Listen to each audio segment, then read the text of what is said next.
अफजलखान 7 फुटाचा असूनही त्याने शिवाजी महाराजांचे काय उघडले अशी बातमी पुन्हा नितेश राणे नाही, त्याला बोलण्याची मर्यादा नाही आहे. नितेश राणे अवास्तव बोलत आहे.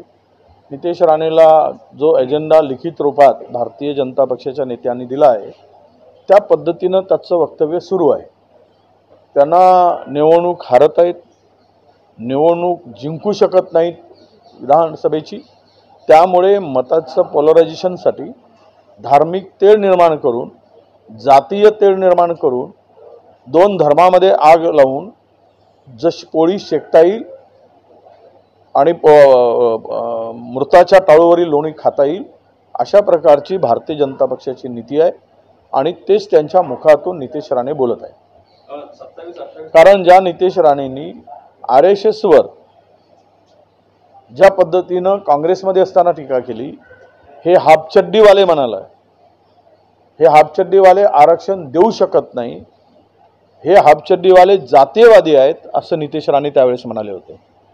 आता सत्तेच्या खुर्चीबरोबर ते असं वक्तव्य करत असतील आणि दोन धर्मामध्ये जर आग लावण्याचं काम करत असतील तर सरकारने त्यांचा बंदोबस्त करावा, नाहीतर शासनाची भूमिका या संदर्भात स्पष्ट होत नाही. याचा अर्थ असा की भारतीय जनता पक्षाला या राज्यामध्ये दंगली घडवायच्या आहेत, हे राज्य अस्थिर करायचं आहे, या राज्यामध्ये धर्माधर्मामध्ये भांडणं लावायची आहेत आणि निष्पाप लोकांचा जीव घ्यायचा आहे.